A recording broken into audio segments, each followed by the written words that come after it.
Notre invité ce matin, Nicolas Dupont-Aignan, député de l'Essonne, bonjour. Bonjour, Président Jean-Jacques Bourdin. Debout la France. Nicolas Dupont-Aignan, Nicolas Sarkozy, en garde à vue hier. Il a pu dormir chez lui. La garde à vue a repris ce matin. Est-ce que vous faites confiance à la justice ? Comme tous les Français, je crois, je suis partagé entre deux sentiments. D'abord, j'ai envie de faire confiance à la justice. J'ai envie de croire à la justice de mon pays. Parce qu'il n'y a pas de démocratie sans vérité. Et il faut la vérité sur cette affaire. Il faut la vérité. Et en même temps, je vais vous dire, j'ai comme une petite musique dans mon cerveau. Et je me dis, mais il y a l'affaire judiciaire. Et puis il y a la mise en scène autour de l'affaire. Et je trouve curieux cette mise en scène. Laquelle ? Et la garde à vue, parce qu'il aurait pu être en audition libre, ça change rien à la procédure. Et comme si on voulait quelque part nous refaire le coup Fillon, parce que l'affaire Fillon, à l'époque j'étais candidat à la présidentielle, je n'ai fait aucun commentaire. Parce que je ne veux pas commenter, ni dans un sens ni dans un autre. Oui. Mais ce qui me surprend a posteriori, c'est là où a posteriori il y a un problème, c'est que ce qui était urgent, essentiel, vital au mois d'avril, la justice a mis le dossier dans le placard et on est quoi là ? Un an après presque. Et il n'y a rien eu depuis. Donc, j'ai envie de croire à la justice de mon pays et je ne peux pas m'empêcher de penser que cette justice se met en scène de manière peut-être parfois un peu partiale. Est-ce que c'est inutilement humiliant, cette garde à vue ? Sincèrement. J'ai le sentiment qu'elle n'était pas utile en termes de procédure. Oui. Et j'ai le sentiment que c'est un moyen peut-être de faire caisse de résonance médiatique. Oui. Voilà. Uniquement. Et est-ce que la justice en a besoin ? Je n'en sais rien. Oui. Vous savez, Jean-Jacques Bourdin, je suis très prudent. Est-ce que vous croyez à l'innocence de Nicolas Sarkozy dans cette affaire ? À croire à l'innocence ou pas à croire. Oui. J'ai à faire confiance à la justice de mon pays, mais à souhaiter que la justice de mon pays ne mette pas en scène les procédures contre des hommes politiques de la droite et jamais de l'autre côté. Et je crois que la justice doit être extrêmement prudente parce que les Français aujourd'hui doutent de leur justice. Et c'est pas la mise en scène qui arrangera les choses. Donc, qu'il y ait une procédure, il y a une procédure. Et d'ailleurs, Nicolas Sarkozy ne se dérobe pas d'après ce que je vois. Mais en revanche, attention à la mise en scène, parce que quand il y a un non-lieu, il n'y a jamais la même mise en scène. C'est tout. Oui, mais lorsqu'il y a garde à vue pour un homme politique, quel qu'il soit, il y a forcément, compte tenu du développement des médiatiques, une mise en scène. Bien évidemment. Mais alors, pourquoi y a-t-il garde à vue ? Pourquoi je vois que Brice Hortefeux a eu une audition libre ? Parce qu'il est député européen ? Écoutez, on verra. Je ne peux pas vous en dire plus. Je n'ai jamais fait de commentaires sur des affaires judiciaires. Et attendez, ma conception, Jean-Jacques Bourdin, de la politique, c'est de ne pas instrumentaliser, de ne pas... le silence est d'or. Et le silence de la justice devrait être d'or, car le problème, c'est pas l'affaire en soi. C'est le bruit autour de l'affaire. Le problème, c'est quand même l'affaire en soi. Non, mais bien sûr, le problème, j'ai pas commenté l'affaire en soi. Ce qui peut poser un problème politique, c'est pas l'affaire en soi. L'affaire en soi, c'est la justice. J'ai pas à m'immiscer dedans. En revanche, le bruit autour de l'affaire, je ne voudrais pas qu'il soit toujours à géométrie variable selon les personnalités politiques. Bien, Nicolas Dupont-Aignan, parlons de la SNCF, de la grève et de la grève plus largement dans la fonction publique. D'abord, est-ce que grève dure annoncée déjà demain à la SNCF, est-ce que vous soutenez cette grève ? Est-ce que vous la comprenez ? Je comprends cette grève. Oui. Je ne soutiens pas ses modalités, je vais vous expliquer pourquoi. Oui. Je la comprends d'abord parce que cette réforme de la SNCF est une monstruosité politique, est une volonté du gouvernement de jeter les Français les uns contre les autres. Et je n'aime pas qu'on manipule l'opinion. Je m'explique. Allez-y. Oui, allez-y. Ce ne sont pas les cheminots qui sont responsables des difficultés de la SNCF. Ce n'est pas vrai. Je suis riverain de la ligne D du RER. Oui. Je connais bien les cheminots. Vous savez qu'aujourd'hui, la SNCF n'arrive pas à recruter, qu'il y a des trains en retard parce qu'elle ne trouve pas de cheminots. Donc si le statut était si favorable, cela voudrait dire qu'elle peut trouver des cheminots. Elle n'en trouve pas. C'est pour ça que le statut va disparaître. L'affaire du statut n'est pas la clé du problème. La Ce clé n'est du pas problème. ce que disent beaucoup de grévistes, Attendez. qui défendent Non. ardemment leur statut. Je vais vous expliquer pourquoi. Oui. Ce que je veux dire, Oui. c'est quand le gouvernement montre du doigt les cheminots en faisant croire à l'opinion qu'ils sont les responsables de tous les malheurs de la SNCF, c'est faux. C'est curieux, ce gouvernement s'attaque toujours aux petits. Il accuse les petits de privilèges, mais il ne s'attaque jamais aux gros privilèges. L'administration de la SNCF, la direction de la SNCF, les erreurs majeures d'investissement, tout TGV, des gouvernements. Donc on fait porter le chapeau sur les cheminots alors que ce n'est pas eux le problème. Je veux aller un tout petit peu plus loin. La vraie question, c'est l'ouverture à la concurrence de la SNCF, qui est une folie, une aberration, une absurdité. Pourquoi ? Très simple, tout le monde est capable de comprendre. Quand des compagnies privées vont écumer les lignes rentables, Paris-Lyon par exemple, des trains allemands par exemple avec des travailleurs détachés polonais, voilà ce qui va se passer. Quand les profits que la SNCF fait sur les lignes privées, les lignes rentables, seront faits, la SNCF n'aura plus d'argent pour financer les lignes qui sont pas rentables. C'est la mort de nos lignes. Mais ces TGV rouleront, vous le savez, sur des rails qui seront toujours contrôlés, qui seront toujours... Sauf que la SNCF, société, la SNCF doit gagner quand même de l'argent et des billets. Et l'argent que la SNCF gagne sur les lignes rentables, elle ne fera plus de bénéfices sur les lignes rentables, donc elle ne pourra plus redistribuer vers les lignes qui ne sont pas rentables. Attendez, ça veut dire quoi ? Ça veut dire que ce que le gouvernement prépare, mais dans la suite des gouvernements précédents, c'est la mort du service public qui dessert notre territoire, nos petites villes, nos villes moyennes. Ça, c'est le premier point. Sur les cheminots, qu'il y ait des adaptations. Oui, par exemple. Quelle adaptation ? Le régime de retraite qui est un régime spécial, on le supprime ? Qu'il y ait une uniformisation, oui. Pourquoi des personnels administratifs, par exemple, bénéficient de privilèges ? Que des cheminots qui ont des horaires difficiles aient des avantages, c'est normal. Lesquels ? Les personnels administratifs ont des avantages, par exemple de droit de retraite, etc. Le statut.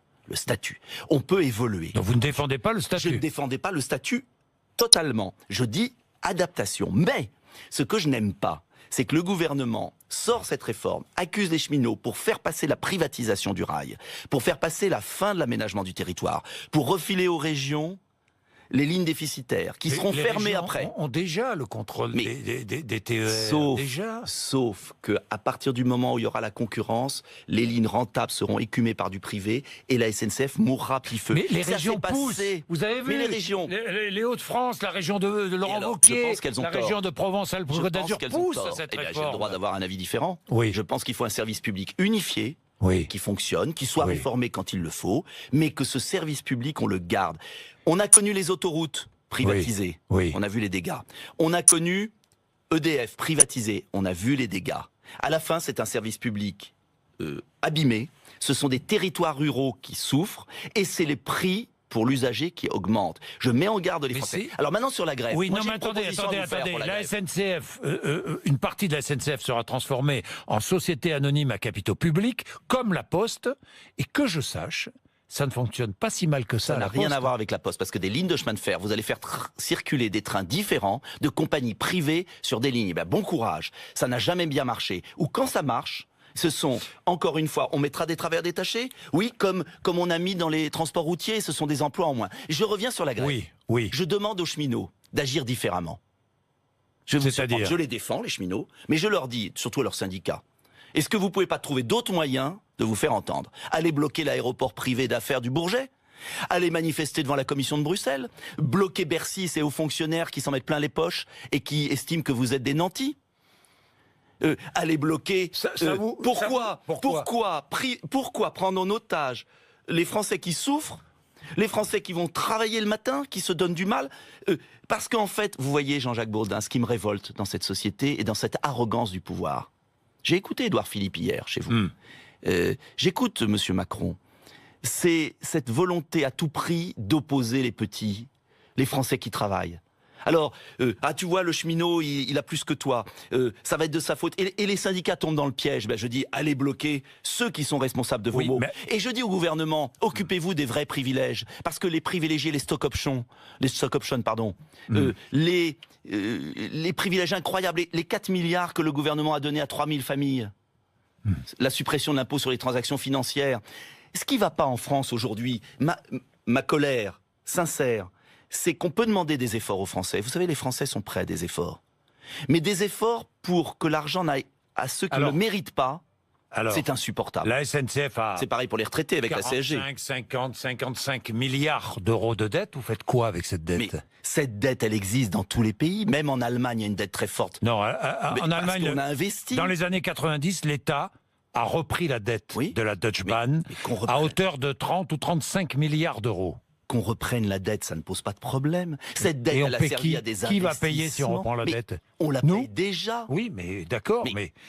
La dette a servi à des investissements. Je vais vous prendre autre chose. C'est curieux, ce pouvoir est extravagant.